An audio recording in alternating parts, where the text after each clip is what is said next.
Just a little deer. Just a little baby deer. That is really cute. Drinking some water.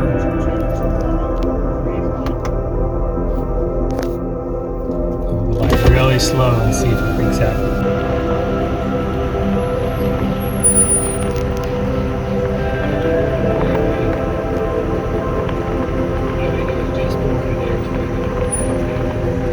So cute.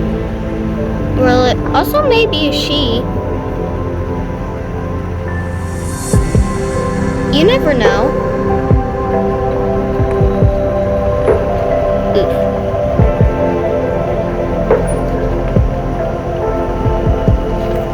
Oh. There we go.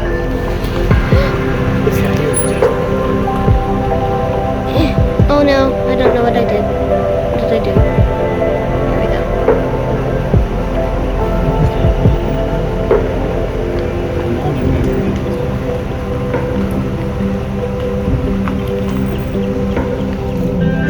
He's so cute. Yeah, looks like a dog like that.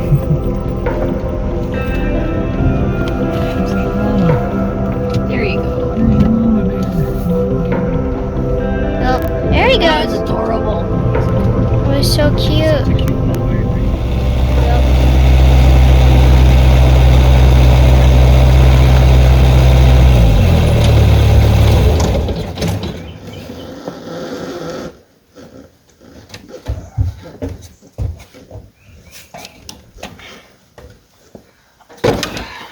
Should have a camera position where you can see me crawling over the top here.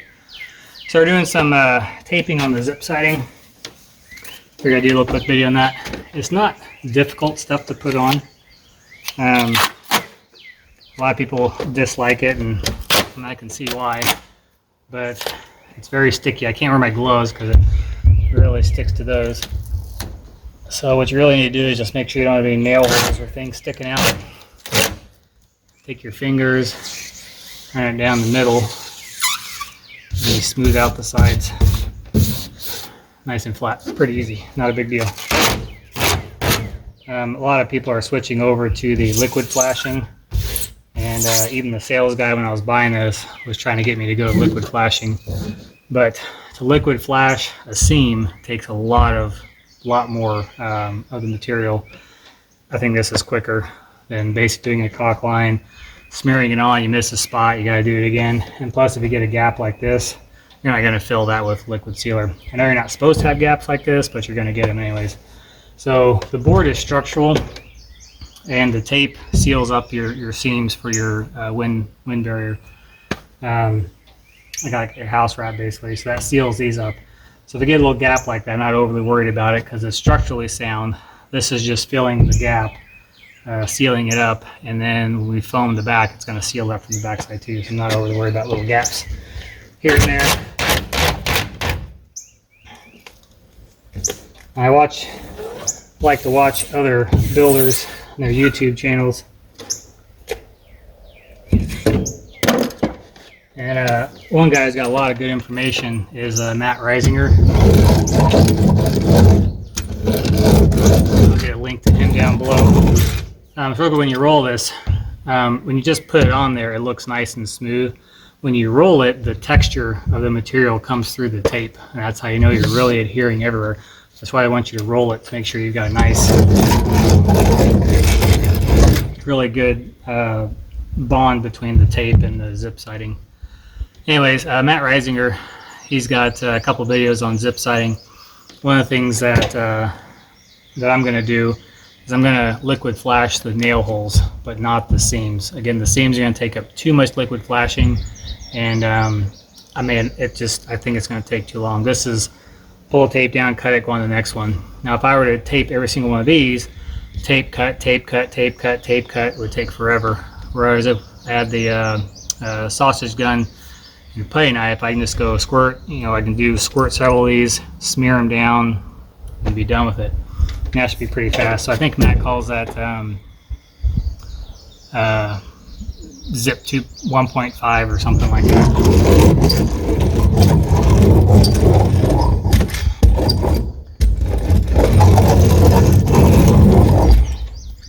Roller here is nothing special. It's just a vinyl roller. You can buy it off the shelf at Home Depot. Not that big a deal. When I get into the corners,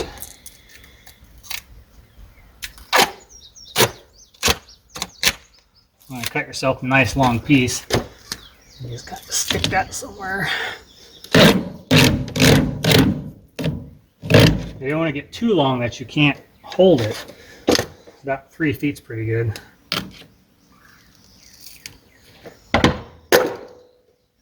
Of course, this stuff folds over on itself. You might as well just throw it away because it's shot. That's what. So I'm going to pinch my fingers, fold it back. I don't know if you can see this, but I'll do another one.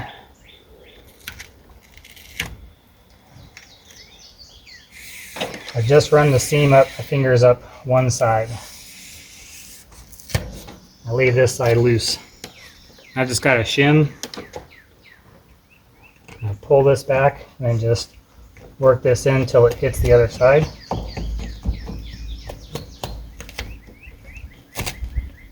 The nice thing about this is it's flat on this side, so when I push it in the corner, it's actually adhering a little bit of the tape onto the other side.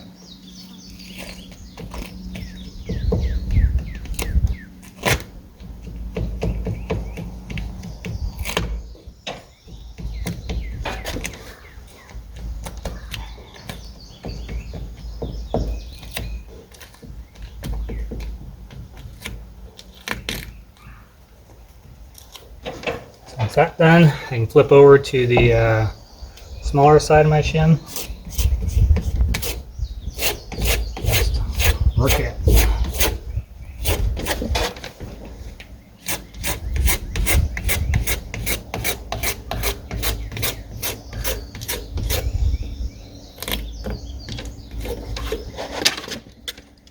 And roll it.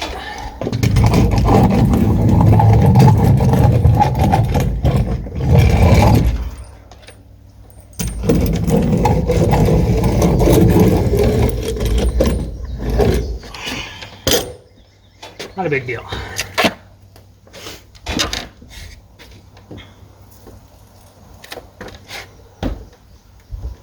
You really need to do this corner first. You want to have all your seams that overlap each other in a downward fashion.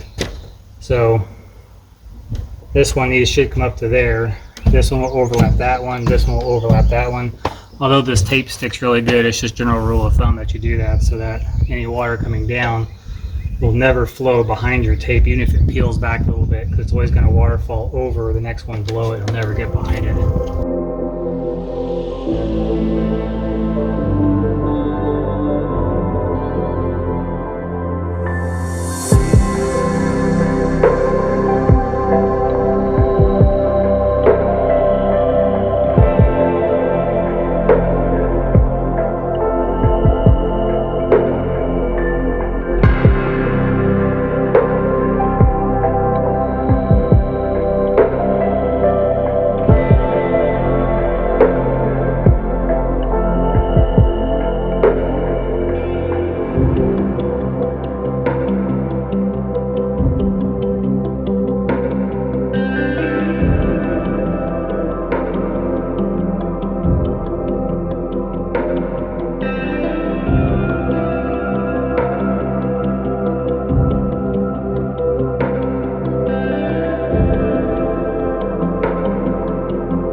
Hey, not too hard, just time consuming. Luckily it's slight breeze today, it's 90s again, but I'm trying to work in the shade. So, I wrap around the front, get the west side, the east side, and then have lunch and then start building some walls.